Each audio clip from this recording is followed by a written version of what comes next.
My name is Dan. Pretty much, I live in Chicago. Um, and also, like, weight training has been a big aspect of my life.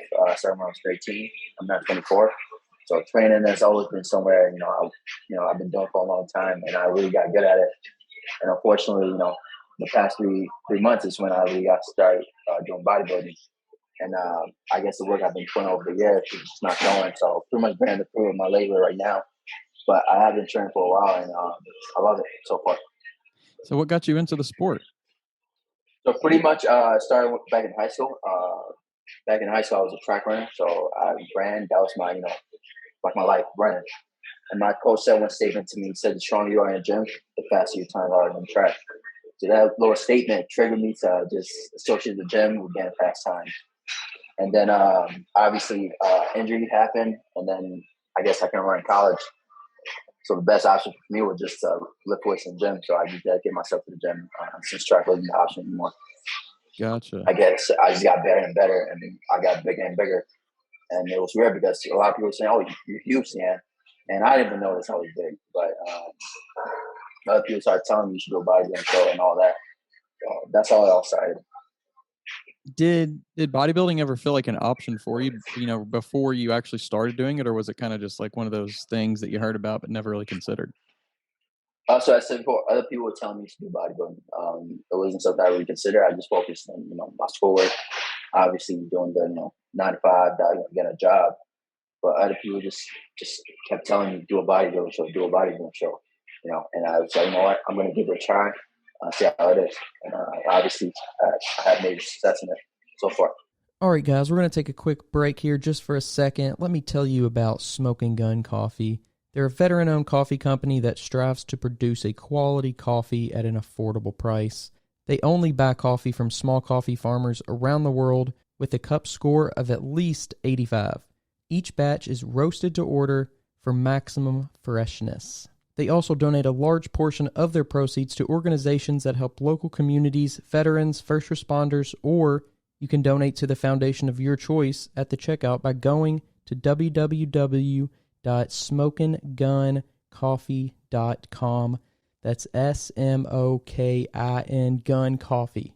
Yeah, it seems like you've had some really good success. And, does it feel like, that success, tell us a little bit about what it really does feel like, getting into this sport so, recently and having the success that you have had. Yeah, it's weird because a lot of people are saying, you're lucky, it's genetics, you're on steroids. There's no way you can accomplish so much in just 3 months of you starting the sport. And, the best thing I can say is, I've been training for, the past 10 years. And I'm just now bearing my fruits. That's what I always say. And it's kind of weird, most people, I guess, they do like 7 shows, 6 shows. And I'm over here doing 3 shows and winning pretty much most of them. And I understand how they feel. It's not fair to a point, but at the same time, you also got to look at it from my point of view. I have been training for a while. It's just that now I'm getting into the sport now. Yeah, it's kind of like, the people always talk about the overnight success, but it's the years of success or the years of work that people put in that people aren't aware of that really leads to that quote unquote overnight. Right. So yeah, I wish it was overnight, but I have been training for a while, and obviously I want to get better at the sport because I am pretty good at the sport of bodybuilding. So whenever you started, you obviously had the training experience, but what was the most challenging aspect of actually getting into the sport of bodybuilding? Was it the posing? Was it the diet? Well, what was it? Right. I mean, for me, it was the diet because before I actually started, I didn't eat that much. So I was eating anywhere from twice a day. So I was pretty much a regular person, but it's weird because I had the muscle mass as if I was eating a lot. But unfortunately, I was just eating twice a day. I was eating like oatmeal and eggs in the morning. And then now after I come from work, I just rice and chicken. So it's not until I hired a coach, Alex Hoffman, he was like, Dan, you got to eat more. Just get that volume in to make sure the muscles still, and you have the energy to go do your workout and cardio. So I was struggling at first. He put me at 4 meals, and legit, I would stay up till like 1 a.m. in the morning trying to eat. That was the hardest part, was the food, and then I guess the posing. But definitely the food, because I was not used to that much food. And then, right now I'm eating up to like 5 meals a day, going for 2 meals. Right. No, yeah, that's a pretty drastic change for sure. Having somebody like Alex Toppin around to, who has so much experience and so much knowledge in this sport, what do you feel like you've gained the most from having someone like that on your side? So I would say it's very encouraging. Like since day one, he's been telling me like, "Dan, you can be great at this sport. All you gotta do is just execute." Like every day I talk to him, you can be great, you can be great, you can be great. And if you have someone tell you that every day, like you see him, obviously you're gonna start believing it. So he really gave me like the belief that I can be a great athlete in the sport. And because he told me that almost every day, talking to me, and I started to believe that too. And yeah, I mean, I feel like just having someone like that to push you brings out the best, of you. This podcast is sponsored by Smoking Gun Coffee, a veteran-owned coffee company that strives to give back to those in need. Don't forget to use code TWR10 for a 10% discount at checkout. Yeah, for sure. Anytime. Definitely does. I think, so the people you surround yourself with play such a big role in the success or the path of your life. Right. That's true. And having, it feels like in the bodybuilding community too, it just seems like there's so many great people to surround yourself with, whether it's a coach or other athletes that you might, train around or whatever. There's definitely a very large motivational support system out there, it seems like. Right. Yeah, it's very important because, sometimes you're down, sometimes, you don't have the motivation, but you have someone just, knocking your door, you gotta go. The best way to at least, I guess, pay them is just execute. Yeah, because for sure. They gave you the support when you needed it, and you can't just give up on them and on you too. Yeah. So whenever you got into your prep, tell us a little bit about what that experience was like, especially, kind of starting the sport and then getting right into competing. Tell us a little bit about what prep was like and maybe some of the challenges. So for me, I feel like the sins were because when I started prep, I was lean. Like, so, I was, I guess, stage ready. It just, I just had to add cardio. So prep was, I'm not gonna, it was kind of easy for me because I was stage ready at the start of prep. It was just now just taking it a little bit of fat and being a little lean. But yeah, I was 200 pounds and I came down to 185, so about 15 pounds that I lost. That's before I can come in way better. And I guess the Nationals next month, so I can definitely go harder and suffer just a little bit more. You're getting ready to step on stage, especially, talking about the first show that you did. What was that experience like? How did you handle that emotionally, stepping on and then obviously stepping off and before you get the result? So for me, it was just that, I was used to, pretty much not eating, not starving myself. I was used to it. So I guess, when prep was coming to an end, it was kind of easy for me because I was used to being, starved and not eating that much. So I said it was kind of easy, but it got really hard, I guess, the last few weeks. Because obviously, I don't get to eat what I want. And I feel like that was the hardest part, not having the choice to eat what I want. Talking about summer shredding though, how did the energy feel backstage? So backstage, there was so many people trying to, reach the same thing I'm reaching to win the show. So to have that sense of competition, it just gives the show like you gotta go too. You gotta, because all these people are doing the same thing you're doing, and you gotta give your all. So to be honest, I was just feeding off other people's energy and using that as my source of encouragement to make sure I'm doing what I'm supposed to do and execute, because we've been prepping for almost 3 months.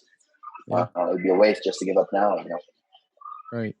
And how was this show kind of unique from the other shows that you have done? I would say it was just the amount of people and the amount of time we stepped on stage. Like my first show, they didn't have us stay on stage for that long, and they didn't have us hold our poses for that long. But I'm guessing there's some shredding and there's more people that they had to make sure they're making the right choices. So we were on stage for a long time. It was really hard to hold the position. But other than that, it was a great experience. It was just a lot of people that we were competing against. And how did it feel, when you got your name called? It was, I couldn't believe it because, like I said before, I've been Christian Guzman since I was 13. Every YouTube video posted, I was a fanboy, just watching every movie he makes, what he does, the prep food, what he eats, all that and just being on stage. You know, at 24, you know, being in that moment, it just felt unreal because as a kid, I've been watching this and being there now is just incredible. So it's like maybe a dream being achieved. And getting to kind of stand up there beside him and kind of seeing the person that you've been, like you said, watching on YouTube for years. Right. That certainly would be like meeting a hero. Really, it is. It is.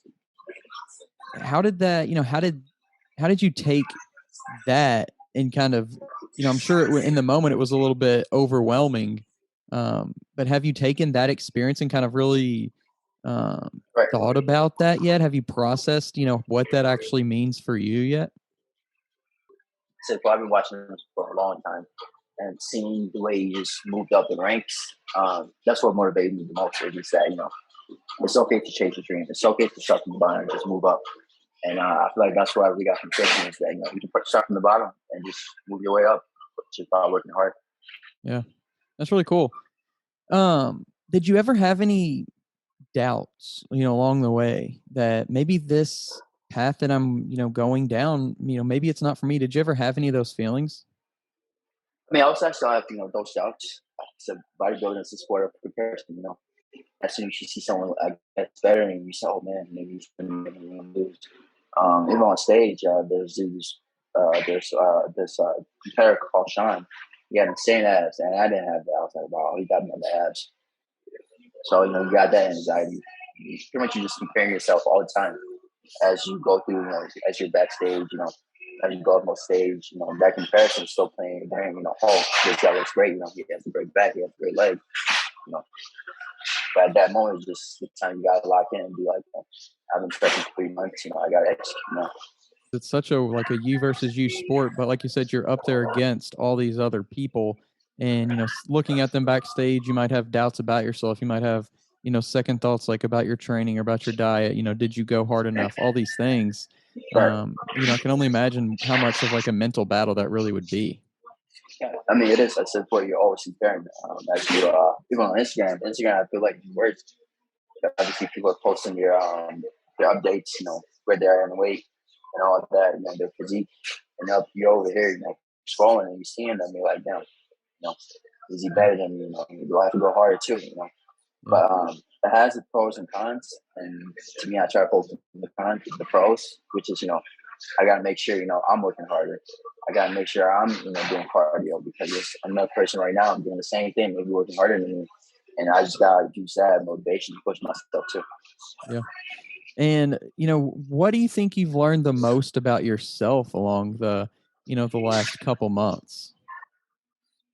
I would say it's just discipline. I thought I was really disciplined, but when it comes to hunger, when you're hungry, like you're hungry, like yeah, it's just discipline. I feel like I could be more disciplined in terms of controlling what I eat and all that. I did like cheat once in prep, and that was just I feel like I cheated through eating gum. So like it was so weird. I would take a piece of gum, chew it, and spit it out, and I ate like 20 pieces of gum just doing that. So just a little discipline. I feel like I can just a little more. Right. And just keep the mental strong. I'm strong. Yeah. No, I think it is certainly a very mental sport. Right, mental battle. Yeah. Right. As much as it is a physical sport, it's very, very mental as well. Along those lines, maybe what advice would you have for somebody who, is looking to get into sport and is, wanting to be successful in it? I would say be patient. I started at 13 and I just worked every year. And I didn't even think about doing bodybuilding show until I was 23. And I feel like because of social media, people, I guess these days, the first year lifting, they go right into a bodybuilding show. And I just feel like you just need experience. You need at least, 4 years, 5 years to at least build a good foundation, build a good muscle maturity before you actually think about stepping on stage. I feel like a lot of people, they just worry about other people. It's all he's doing a show. I got to do a show too. So just focus on yourself and just build a foundation of good muscle, quality muscle. And then you can get ready for a show because a show will always be there no matter what. There'll always be a show around the corner. So the show's not go anywhere, but take your time and build your muscle. Yeah. Don't rush the process. That would be my number one advice. I really appreciate you coming on here for a little bit and just kind of sharing a little about your journey and summer shredding. It's really cool to get to talk to you. Yeah, thank you so much, Daniel. And then if you have any questions or any info, just let me know, and I'll be happy to help you out. For sure, man. Like I said, I appreciate it, and look forward to putting this out there. All right, thank you. See you, man.